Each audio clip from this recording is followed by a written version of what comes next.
Local Voices episode for you all. This week, I chat with Nikkie Frank about their beautiful adoption journey. So make sure to grab the tissues and settle in for this one. It's a good one. Hey, how are you? Good. How are you? Good morning. It's Friday and it's beautiful outside. Yes, I'm so thankful for sunshine. Yes. I'm originally from Washington State and it was always cloudy there. So when I got stationed in Florida, it was just like sunshine and I couldn't go back to that cloudy, dreary, rainy weather. Yeah, I don't know how people do it in like places like Seattle or, like you said, Washington State. But yeah, I'm so thankful that you're doing this with me, and I'm really excited about your story and hearing about it. So for those listening, I actually don't really know the story just like you guys. So I'm excited to hear all the details. But if you want to take a second and just kind of introduce yourself.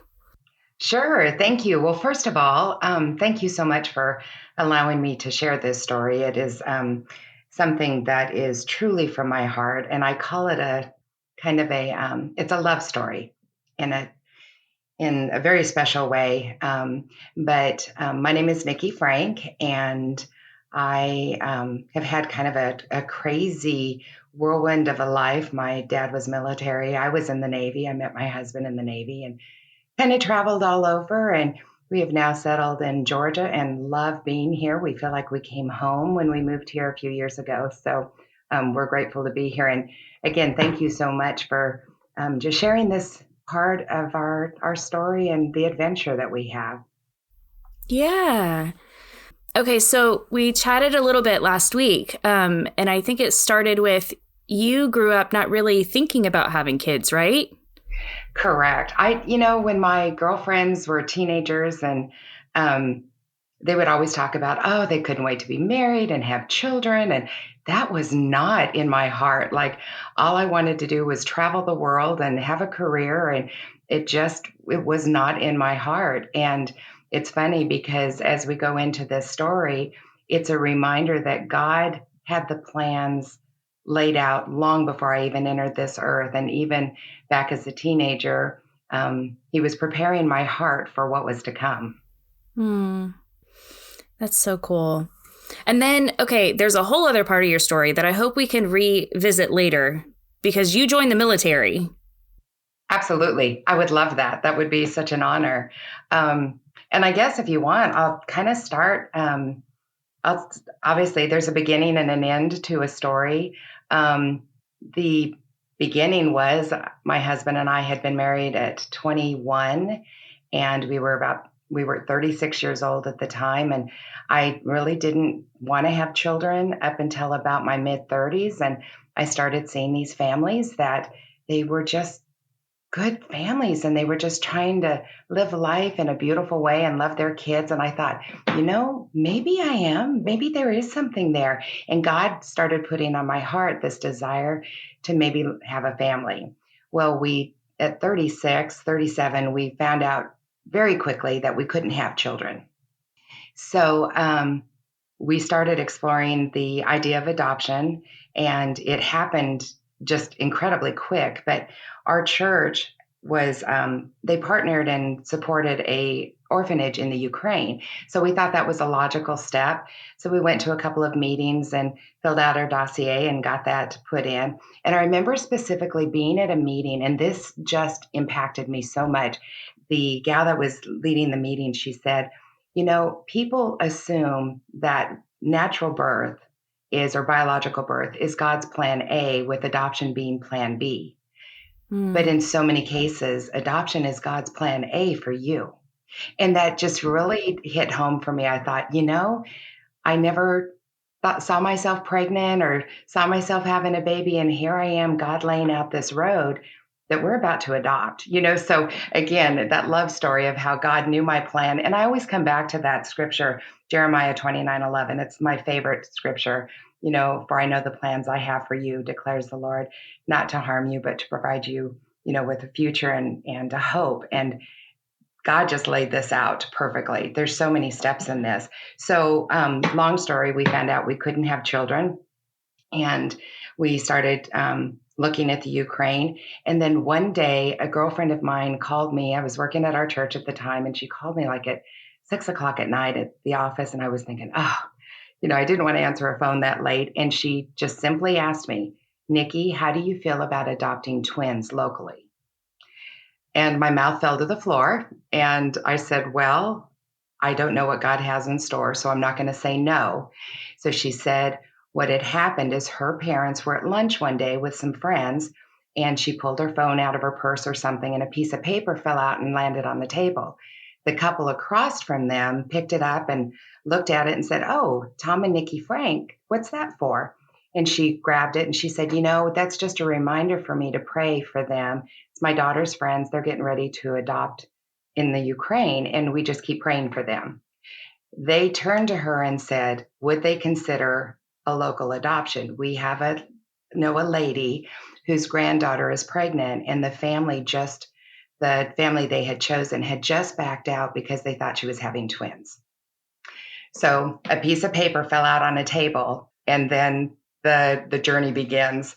So the grandmother calls me the next night, and we talked for about an hour, and she was just lovely. And she just said, her granddaughter, it's kind of a tragic story. The grandmother had recently lost her husband, her daughter, who was the mom of her granddaughter, her son had just been married, and they recently had a newborn, and the mom died shortly after childbirth. So here the grandmother was raising her 3 adult children, one of them being a granddaughter who's now pregnant, and a new grandbaby from her son. I mean, it was just tragic. But even with all of that, we're so focused on God's love and God's grace, and just really leaned into Him during this time. And we talked about our faith. And so the next thing I know, we get a phone call the next day and say they've accepted us to be the parents. Oh, wow. I'm going to try really hard not to cry through this one. I still cry with this. Yeah. Wow. That's just incredible. And again, how God's hand was just in all of this. A piece of paper falls out, we get a phone call. And then as we're going through the process, it was literally less than 4 months from the time that we accepted being the adopted parents to the birth, all along thinking we're having children, or having twins, I'm sorry. And about a month later, we get a phone call, and the grandmother says, there's been an emergency. They thought that she was having twins, but come to find out she had a tumor the size of a basketball, and it was suffocating the baby. So they had to do emergency surgery. So apparently they had 2 doctors. One doctor was actually responsible for our child and removed him from the mom's womb and in the placenta and everything. And they removed the tumor, which ended up weighing 10 pounds. And then they put the child back in vitro. And when they told us that this had happened after the surgery, we wanted to make sure she was okay. They asked us if we wanted to know the gender of the baby, because they saw it all, And we said, yeah, sure. She said it was going to be a boy. And I remember thinking, a boy? What am I going to do with a boy? And she said, oh, but boys love their mamas. So he, our son, Hunter, was born full term, and we were at the hospital when he was born. During the time that we were going through this process, I didn't realize that one of our pastors at our church had actually gone to the hospital about an hour away when the surgery of the removal of the tumor was happening, and prayed for her. She wasn't a believer, but she allowed him to be there. He didn't say who he was representing or where he had come from, just that he was a pastor at such and such a church. And he prayed over her and spent the whole day with her. And she was so open to it. She's just, she's at the top of my list of someone to love and adore, for everything Mm. that she did. So our attorney and caseworker kept telling us, you may not get to see this baby because it's an adoption, and the hospital wants to make sure that the mom is okay, and and she could change her mind at any moment. Well, so we kind of anticipated that he would be born, and it would take a few days, and we'd bring him home, and then we'd get to hold him and so on. So we get a phone call. He was supposed to be due on Christmas Day.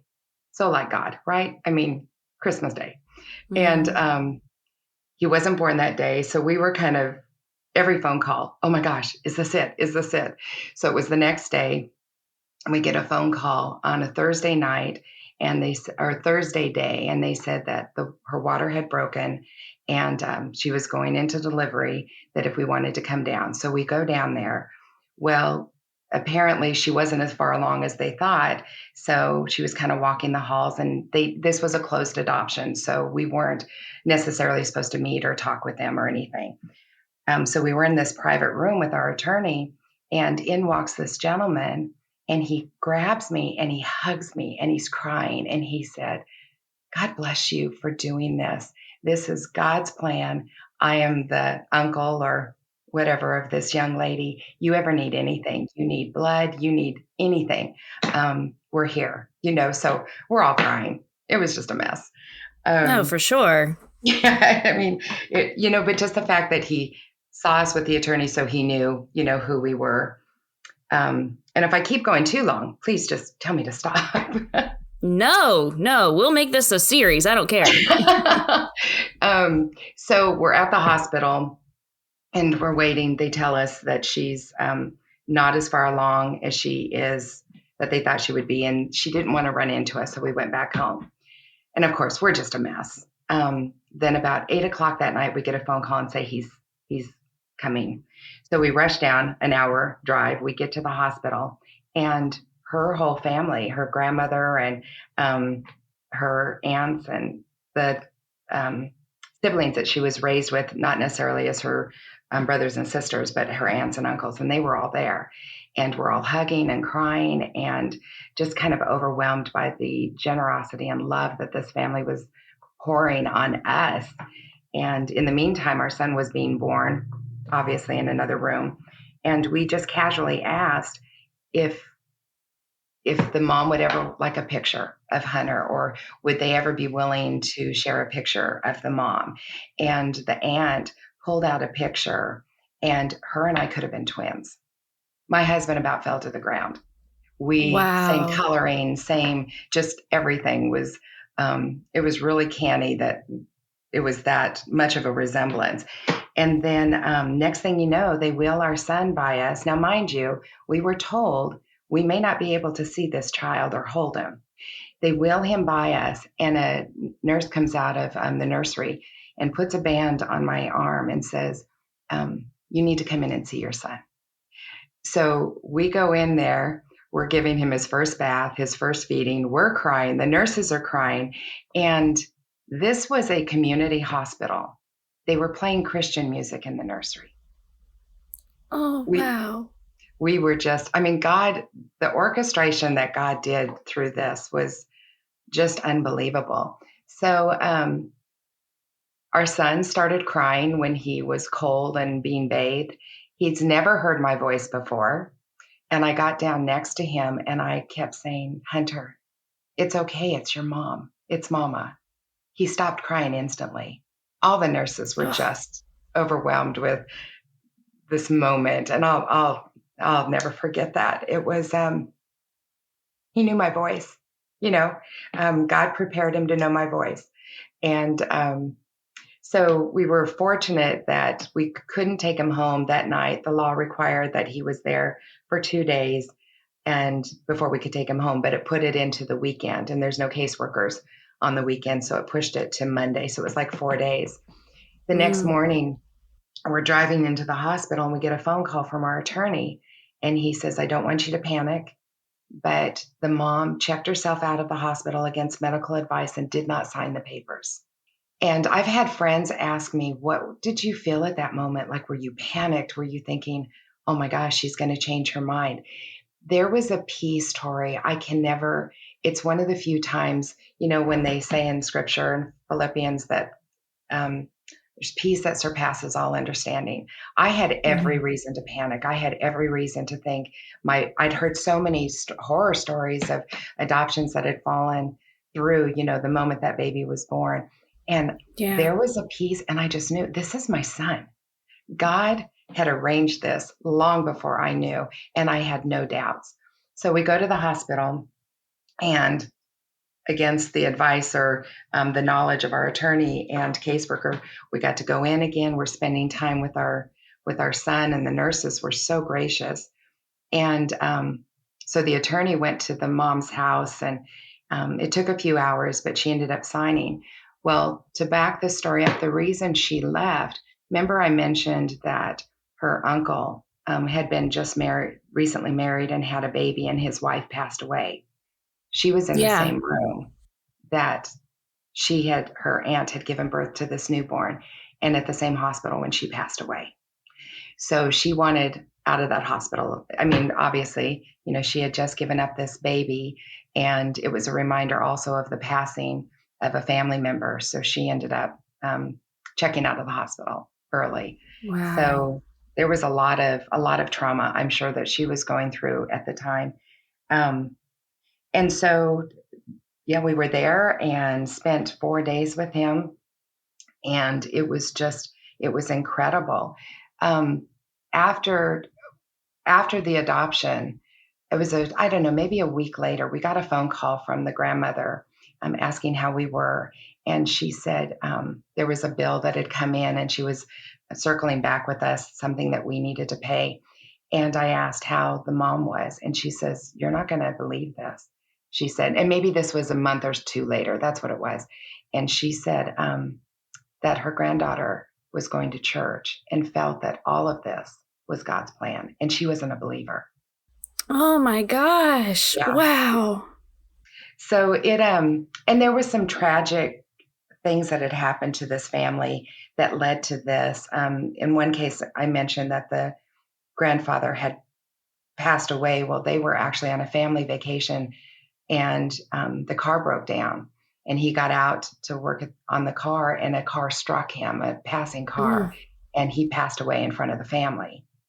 And then the young mother that was so gracious to choose adoption over abortion of our son, her mom just died tragically in a horrible way. So there was so much tragedy surrounding this family, and for them, and the biological father didn't want to have anything to do with this birth, and didn't want anything to do with her. And as a matter of fact, when our attorney was trying to meet with him to release his parental rights, he thought we were coming after him for child support or money of some sort.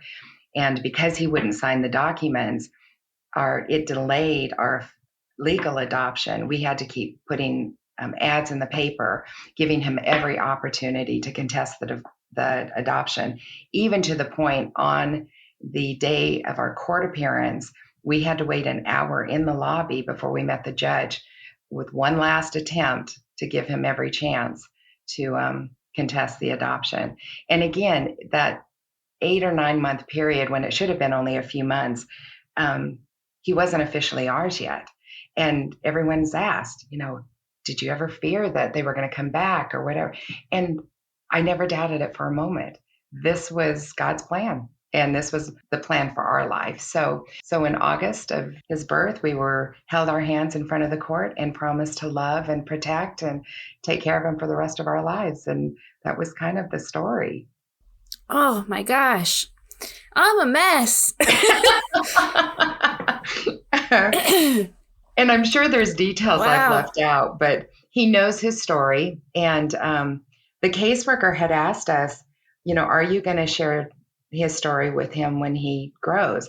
And I said, oh my goodness, absolutely. There were so many people that loved this child, from the biological mom to her family to our church, that prayed for him for 4 or 5 months before he came, and even after.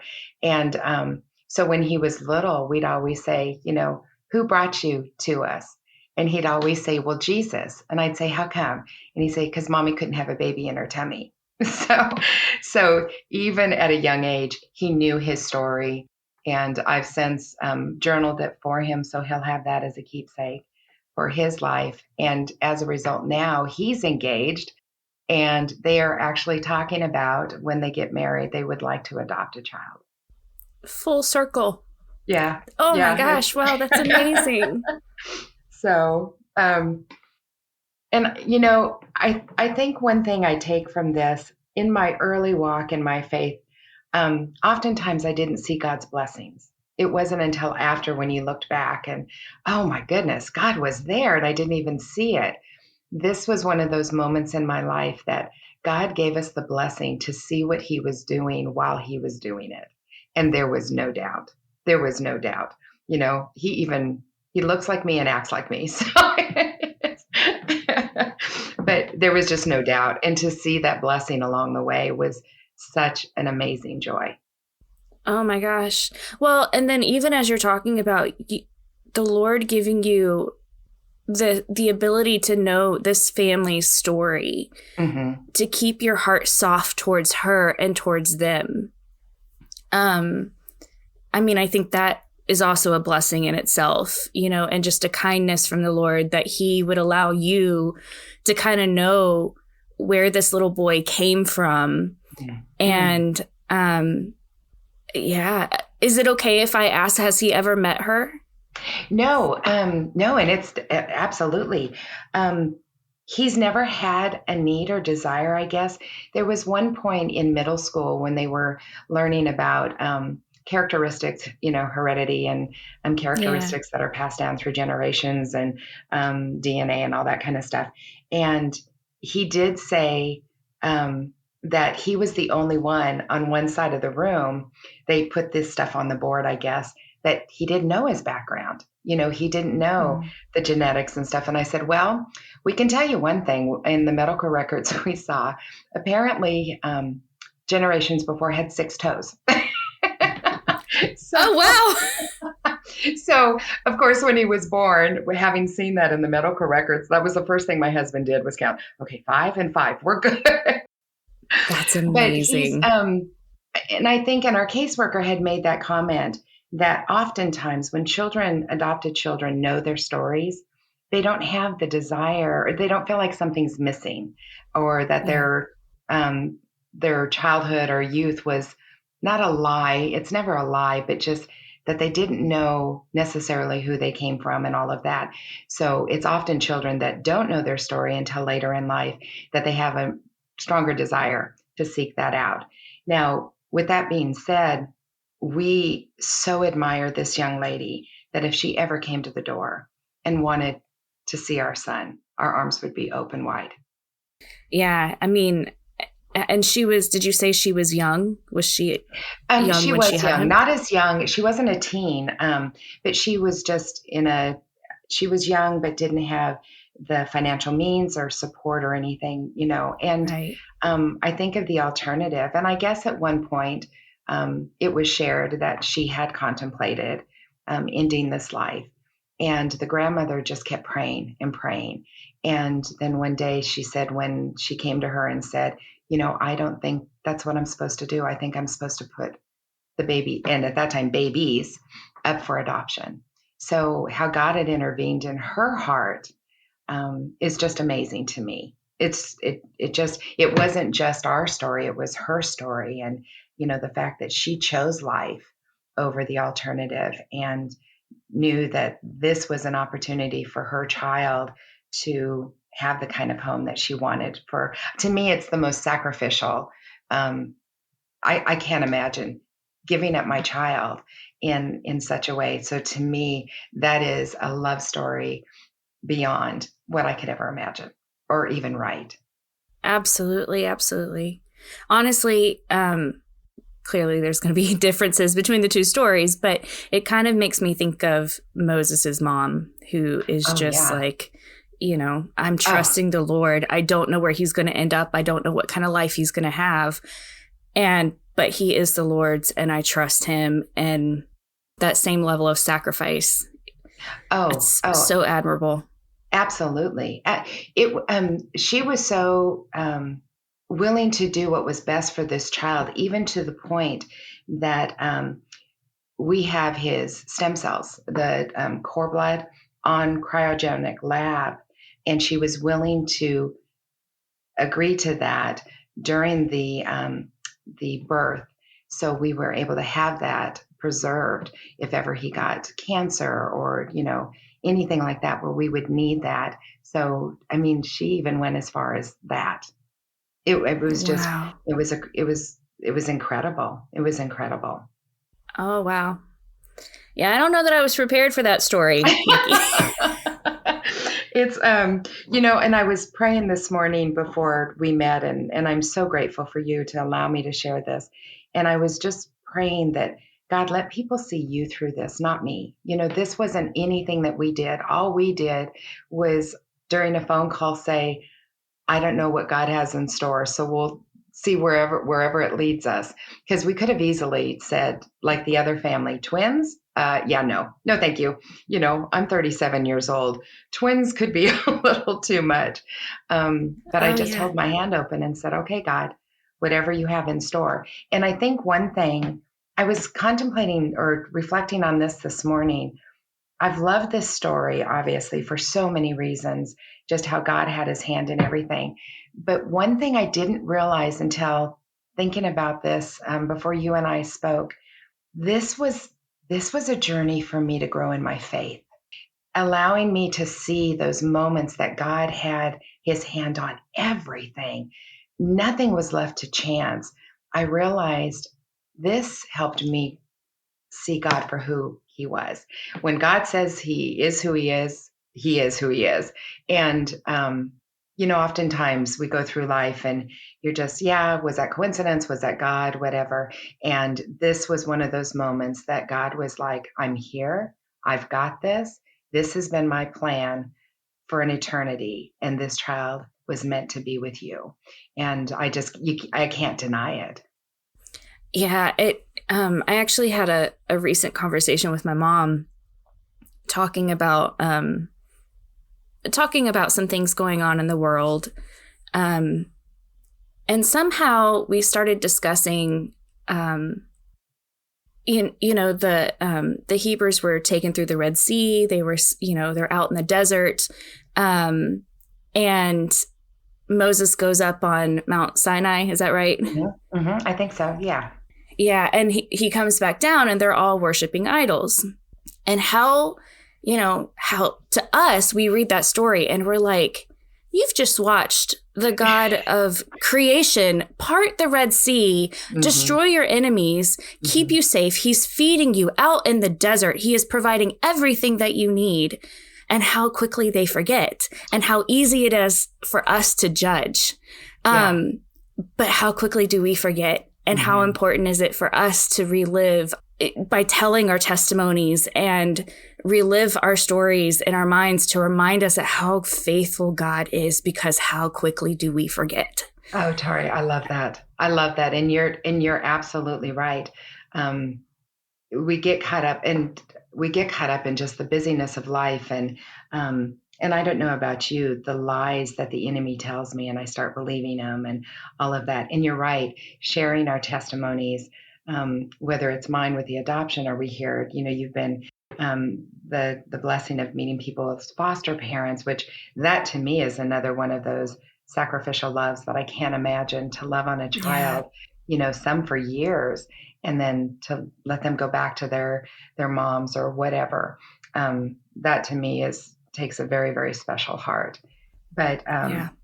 you're right. Even reliving this story, it reminds me again how he's so true, and he is there, whether we feel it or not. And to look back and remember what God did for, his people, like you said, seeing the promised land as he promised and taking them out of slavery and bondage and all of that. And I do forget that, living in America in a comfortable life, I don't know suffering, I diet and that's Mm-hmm. suffering, I don't get to eat Mm-hmm. carbs for a day. I don't know anything. I don't know anything that's anything like what they experienced or like what the mom of our son experienced. that letting go and just trusting that God's going to provide for him. And it not being an open adoption and not being able to, see how he's doing or whatever. One thing that we were so grateful for, our attorney was a believer. He was a Christian, and he had been doing adoptions for 20 years. And he said he had never seen an adoption like this in his life. He said that it was beyond anything that they'd ever experienced. And so each year at Christmas time, we send pictures and a letter, an update to the attorney. So if the mom would ever want to see or just see what he looks like or see the kind of man that he's grown into. And I hope that she's taken advantage of that and has seen the blessing that God has just provided him with a beautiful life, with us with a beautiful life. We're not a family, he made us a family. He made me a mom. And again, I'm reminded of not desiring to be pregnant. Like my girlfriends now, they even say, oh, childbirth. And I said, no, my childbirth and labor pains came when I asked, how many zeros do I write on that check? Yes. I was like, ouch. Okay. And, but it just, God just knew. And so, I didn't have the pleasure of the joy of feeling my son grow inside of me, but I did get to see God's hand, and we faithfully walked that journey. So now, have there been times where was there a warranty on you? But we are so incredibly blessed by the man he's grown into, and he desires to be a father in the strongest way. And I love that. And something else too that was always kind of curious to us, that whole biological versus nurture environment, what part of nature versus nurture family that was biological versus what part was kind of molded in his environment. And there's some things that, again, that God just knew. I've been involved in music my whole life, and he loves music. He plays guitar. My son can't, my husband can't tap a beat. I mean, it's, so was that biological? Was that something that was formed in our home?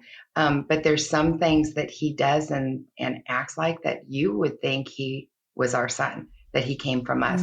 Matter of fact, one day my husband was walking into a store and he had our son, he was maybe 2 years old, on his shoulder, and he walked in, and this, we were in Texas at the time, and he looked like a football player, big Dallas football player, but he was a big African-American man, and just overpowering in his presence and everything.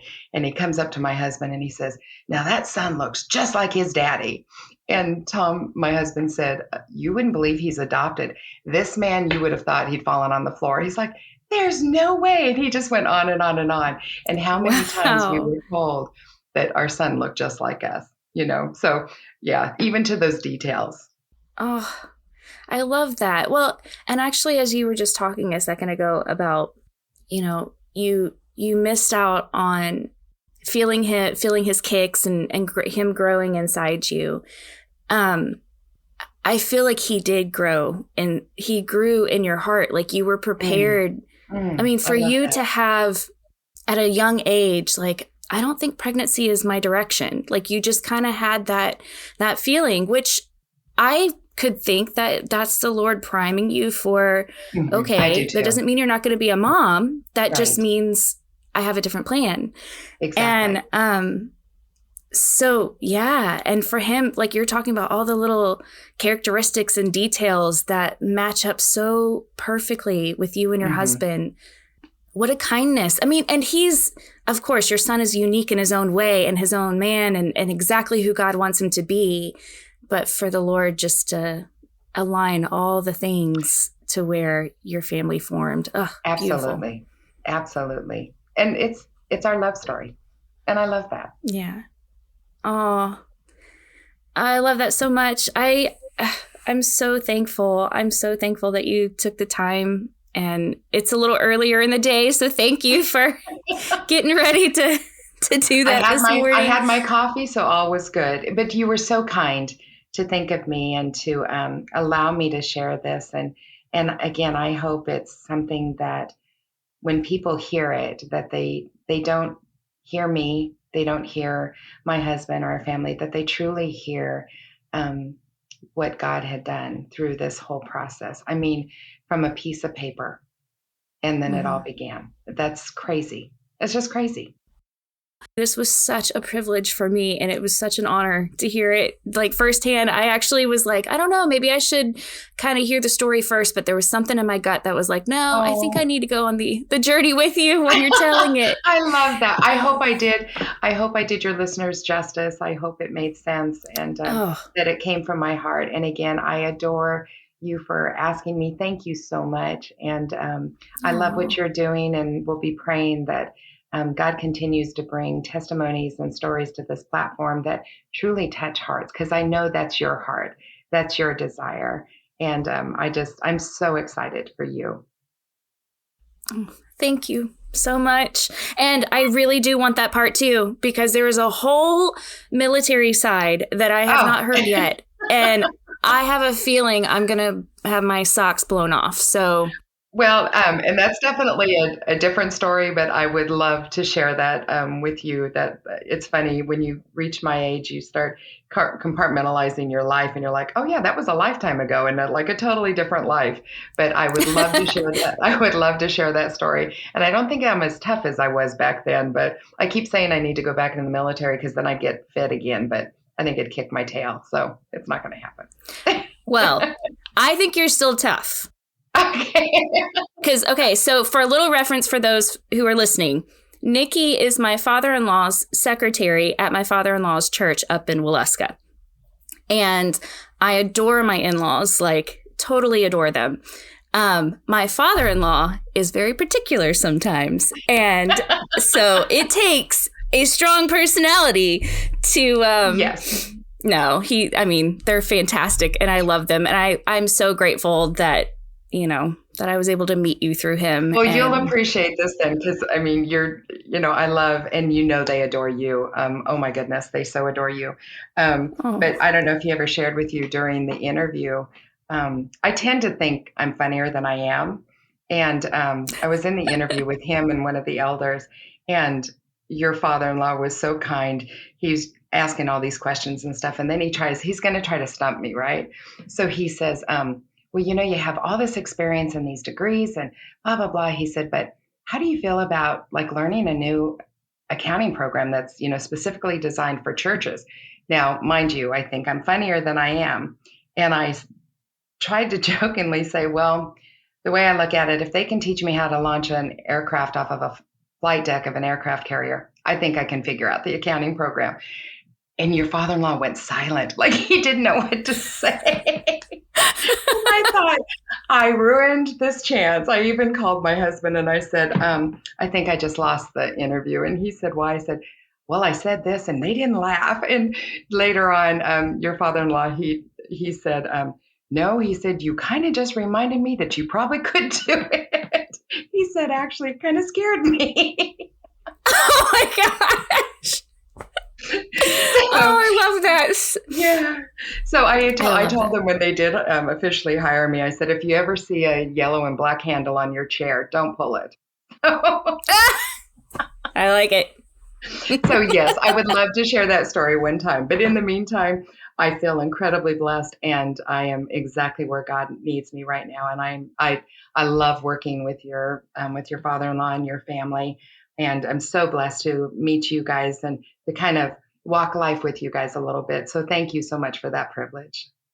Oh, no, I feel the same. It's definitely a privilege to get to know you. My kids adore coming to your office. Nikkie always has her candy jar ready. And my kids are like, can we sneak in her office and get some candy? So. Well, speaking of parenting and family and children, you guys are doing an amazing job, and you're raising amazing kids. Those kids are adorable. They're smart. They're loving. They're kind. So, just keep that up and just keep leaning into God with that. And I know they're going to be amazing adults. Thank you. I always record these episodes, and I always sit in front of, my guests. And I'm still pretty new at it, but I always think, oh man, I'm so excited for everybody else to hear. And I don't realize until I usually listen back, although I'm having a very real realization right now that so many times this is for me too. Oh. And so the encouragement, and it's just a blessing, and it's an honor to be able to sit across from some pretty incredible people. So thank you. And it goes right back to you. So feel the same.